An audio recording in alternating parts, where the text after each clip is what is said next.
नंदुरबार जिल्हा सत्र न्यायालय येथील सुसज्ज अशा इमारतीत घाणीचे साम्राज्य पाहण्यास मिळते. दुसऱ्या मजल्यावरील महिला व पुरुष प्रसाधन गृह अत्यंत घाणेरड्या अवस्थेत दिसून येतात.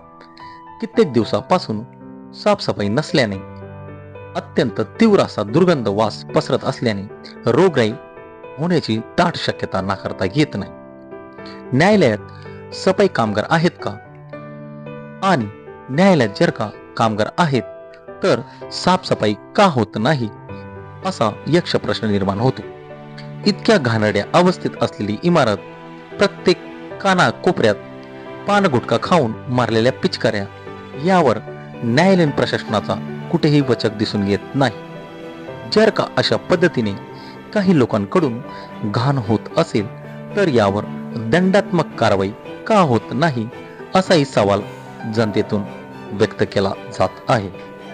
जिल्हा सत्र न्यायालय प्रशासन यावर तात्काळ उपाययोजना आखून त्वरित सफाई कामगारांकडून साफसफाई करून घेईल असा विश्वास जनमानसातून व्यक्त केला जात आहे.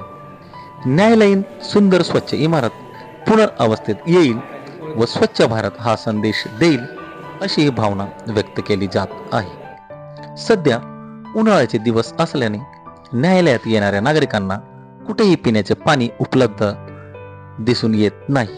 त्यामुळे तहानलेल्या नागरिक पाण्या वाचून लाहीलाही होताना दिसतात. पिण्याच्या पाण्याची सोय देखील व्हावी यासाठी जनतेतून मागणी होताना दिसते.